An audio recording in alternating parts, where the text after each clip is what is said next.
कुछ जगहें ऐसी होती हैं जो जिंदा तो नहीं होती, लेकिन उसमें जिंदगी के निशान होते हैं। जले हुए पैरों की छाप, हवाओं में चीखती हुई गूंजें और ऐसी दीवारें जो आज भी रहस्य और आग उगलती हैं। ऐसी ही जगह है हमारे भारत में जिसे लोग कहते हैं भूत बाजार। आज की कहानी बाकी सारी ही डरावनी कहानियों से काफी ज्यादा इंटरेस्टिंग एंड डिफरेंट होने वाली है। और आज की कहानी है सोनू की। सोनू एक बहुत ही सिंपल सा लड़का था। वो काम की तलाश में अपने गांव फगवा से बिहार के पटना आया था। गाइस, ये पटना शहर एकदम नया था, एकदम बड़ा था उसके लिए, और उस बड़े से शहर के बीच में था एक बहुत बड़ा सा बाजार। लेकिन स्ट्रेंज बात यह है कि यही बाजार कभी जगमगाता हुआ दिखता था, लेकिन आज ये खंडहर बन चुका है। और इसके पीछे की बैक स्टोरी सुनने के बाद आपकी रूह कांप जाएगी। लेकिन उससे पहले, हेलो गाइस, मेरा नाम है अविनाश कुमार और आप देख रहे हो सीखो official show horror stories. Guys, जिस बाजार की आज हम बात कर रहे हैं उसके बारे में ऐसा कहा जाता है कि बहुत साल पहले यहाँ पर दंगे हुए थे, खून बहाया गया था, कई लोगों के घर जला दिए गए थे, और उसके बाद जितने लोगों ने भी यहाँ पर रहने की कोशिश की उनका या तो दिमाग काम करना बंद कर दिया या तो उनकी जिंदगी ही चली गई। एंड यही रीजन है कि उस इंसिडेंट के बाद से इस बाजार को भूत बाजार कहा जाने लगा। लेकिन बताया गाइस, कोई भी जगह कितनी भी ज्यादा डरावनी हो, अगर उस जगह पर किसी को काम मिल जाए और किसी ऐसे इंसान को काम मिल जाए जो बहुत ज्यादा गरीब हो, तो उसे डर नहीं लगेगा, बल्कि उसे अपना भूख देखा जाएगा। वो अपने भूख को पूरा करने के लिए कमाना चाहेगा, चाहे जगह कितनी भी डरावनी हो। हमारे सोनू की भी कंडीशन कुछ ऐसी ही थी, लेकिन अब उसको नौकरी मिल गई थी, और उसको नौकरी मिली थी उसी बाजार में। उस दुकान के मालिक का नाम था शमल। एक समय था जब उनकी दुकान खूब चलती थी, लेकिन अब ज्यादातर समय बाजार खाली रहता है। दिन में ग्राहक कम आते हैं, दोपहर में सन्नाटा रहता है, और पूरी रात तो वो खंडहर जैसा ही दिखता है। लेकिन उसके बाद भी सोनू को ये ऑफर जब मिला तो उसने जॉब के लिए हाँ कह दी, क्योंकि वो इस शहर में जॉब ढूंढने ही आया था, और उसे लगा था कि पटना का शहर है, कितनी भी खंडहर जगह हो, इतना तो हो ही जाएगा कि मेरा महीना निकल जाए और मैं घर में कुछ पैसे भी भेज पाऊँ, क्योंकि उसके पिताजी काफी बीमार रहा करते थे और उसको पैसे की बहुत ज्यादा जरूरत थी। काफी दिन बीत गए और सोनू, जिसने अभी अभी उस दुकान को ज्वाइन किया था, और शमल, जो उस दुकान का मालिक था, दोनों ही बस एक वक्त का वेट करते थे कि कब इस पर कोई कस्टमर आ जाए। और एक दिन कुछ अजीब हुआ। एक दिन दोपहर के वक्त जब सोनू और शमल दोनों ही आराम कर रहे थे, तभी एक औरत अचानक से आती है उनकी दुकान पर। लाल साड़ी, लंबे बाल और सफेद चमकती हुई स्किन। उसकी आंखों की पतलियां हरी थी, जो मानो इंसान के अंदर झांक सकती थी, ऐसा प्रतीत होता था। और देखने में वो इतनी खूबसूरत थी कि जो भी उसे देख ले उसका मन मोहित हो जाए। वो धीरे से अंदर आती है और दुकान पर रखी हुई कुर्सी पर बैठ जाती है। सोनू तो उसका चेहरा देखता ही रह गया, क्योंकि उस औरत के चेहरे पर कोई एक्सप्रेशन ही नहीं था, ना कोई खुशी थी और ना कोई दर्द फील हो रहा था। लेकिन स्ट्रेंज बात यह है कि शमल, जो उस दुकान का मालिक था, वो अचानक से लाल साड़ियां दिखाने लगा, मानो वो उस औरत को पहले से जानता हो या फिर मजबूरी में दिखा रहा था। थोड़ी देर बाद वो औरत खड़ी होती है और बिना कुछ कहे, बिना कुछ बोले, बस उस दुकान से आगे बढ़ने लगती है, बाहर निकलने लगती है। लेकिन अजीब बात, शमल, जो उस दुकान का मालिक था, वो भी उसके पीछे पीछे जाने लगता है। सोनू आवाज लगाता है, भैया कहाँ जा रहे हो उसके पीछे पीछे?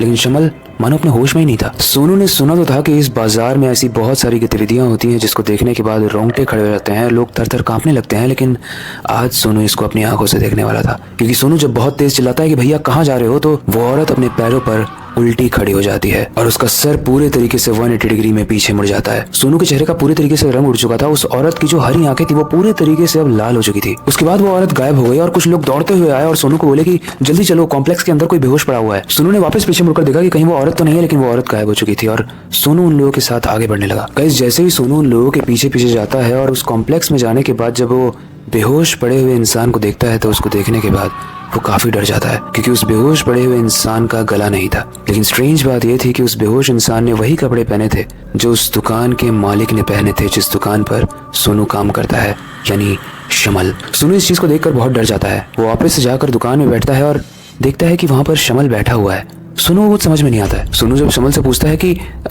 आपका वहाँ पे शरीर पड़ा हुआ था, तो शमल बोलता है कि पागल हो गए हो क्या, कुछ ही बोलते रहते हो। सोनू बोलता है मैं मजाक नहीं कर रहा हूँ, मैं अभी उन लोगों के साथ गया था। शमल बोलता है किन लोगों के साथ बताओ। तो वो भाग कर जाता है उन लोगों से पूछने, लेकिन पूरे बाजार में कोई था ही नहीं। शाम के 7 बज चुके थे और अब सोनू को लगता है कि उसका दिमाग या तो उसके साथ खेल रहा है या तो यहाँ पर सच में कुछ अजीब हो रहा है। इसलिए वो शमल को बोलता है कि आज मैं थोड़ा जल्दी जाना चाहता हूँ, वैसे तो शिफ्ट 9 बजे तक होती है, लेकिन आज मुझे सही फील नहीं हो रहा है। शमल बोलता है ठीक है, कल मिलते हैं। सोनू ने पटना में एक छोटा सा रूम किराए पर लिया हुआ था। वो उसमें जाकर रहता है और पूरी रात वो बस यही सोचता रहता है कि उसने जो देखा, क्या वो उसकी आंखों का भ्रम था या फिर सच में ऐसा कुछ था। इस चीज को जानने के लिए उस बाजार के बारे में और कहानियां पढ़ता है, इंटरनेट पर सर्च करता है और तब उसे पता चलता है कि इस बाजार की तो एक बहुत ही डरावनी कहानी है जिसकी वजह से बाजार बदनाम है। दरअसल गाइस बात है 1950 की। यहाँ पर एक बहुत ही खूबसूरत सी लड़की रहा करती थी। वो किसी का बुरा नहीं करती थी, लेकिन जहाँ से भी वो गुजरती थी सब लोग उसको देख के मन मोहित हो जाते थे। लेकिन एक दिन उसी लड़की के पास में रह रहे एक लड़के ने उसको पसंद किया। उसका नाम था राजू। और राजू ने जब उसी सुंदर लड़की से अपने दिल की बात कही तो उसने मना कर दिया। उसने बोला कि मेरी शादी कहीं और होने वाली है।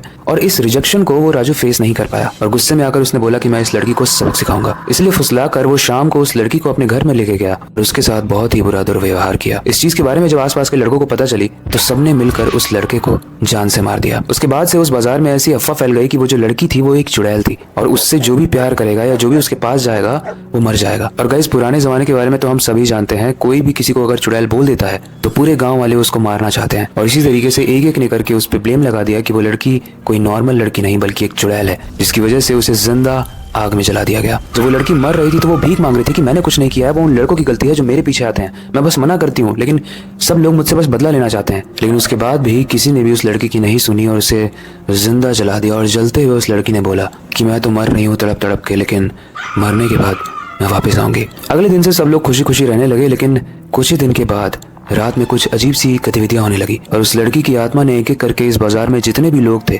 जो उसको जलाने में मौजूद थे, उस लड़की ने उनके घर में आग लगा दी। और यही रीजन है कि ये बाजार पूरे तरीके से आज भी खंडहर है। और सोनू जिस बाजार में काम कर रहा था वहाँ एक्चुअली में कोई मार्केट था ही नहीं, ना कोई शमल था, ना वो लोग थे, वो सब सोनू का भ्रम था। या फिर शायद वो आत्माएं भी हो सकती हैं जो उसी कहानी को दोहराकर सोनू को ये चीजें बता रही थी कि यहाँ पर मत रुको, ये तुम्हारे लिए खतरनाक है। इस चीज को पढ़ने के बाद अगले दिन सोनू उस दुकान पर काम करने नहीं गया, बल्कि वो वापस अपने गांव चला गया। उसने सोचा कि जब तक मुझे कुछ अच्छी नौकरी कहीं और नहीं मिल जाती मैं इस जगह तो बिल्कुल नहीं जाना चाहूंगा, क्योंकि मुझे भूतों के पास रहने का कोई शौक नहीं है। वेल गाइस, इस कहानी में हम कुछ सीखे ना सीखे एक चीज जरूर सीखने को मिलती है और ये सच भी है। एक तो पुराने जमाने में कोई कितना भी गलत हो या ना हो, बस बोल देने से ही एक के पीछे एक लोग बस बोलने लगते थे। अगर किसी ने एक को चुड़ैल कह दिया तो सब लोग उसको चुड़ैल कहने लगेंगे, कोई भी उसकी जांच पड़ताल नहीं करता था। और ये भी है कि आज कभी ये डरावना सच है कि कई जगह पर लड़कों की बात सुनी जाती है, लड़कियों की नहीं। सुंदर होना कब एक लड़की के लिए अभिशाप बन जाता है वो उसे खुद भी नहीं पता चलता है। वेल आई होप आज की कहानी आपको इंटरेस्टिंग और थोड़ी सी डरावनी भी लगी होगी और ऐसी कहानियां बहुत सारी आने वाली हैं, इसलिए मेक श्योर कि आप आने वाली कहानियों को मिस ना करो। बाकी अगर आपके पास कोई सजेशन है तो आप हमें कमेंट सेक्शन में दे सकते हो। इसके अलावा मैं एक और चीज जानना चाहता हूँ कि आपको क्या लगता है, वो बस सोनू का एक भ्रम था या फिर वो आत्माएं सच में सोनू को अपनी कहानियां सुनाना चाह रही थी? आपको जो भी लगता है आप हमें कमेंट सेक्शन में जरूर बताना। बाकी वक्त आ चुका है इस स्टोरी का एंड करने का और नई स्टोरी पर शुरुआत करने का, लेकिन जाने से पहले मैं हमेशा की तरह एक ही चीज कहना चाहूंगा, अपनी क्यूरियोसिटी को डाय मत होने देना, नई चीजें सीखते रहना अपने बेड के नीचे और खिड़की के बाहर जरूर देख लेना। मिलते हैं अगली वीडियो में।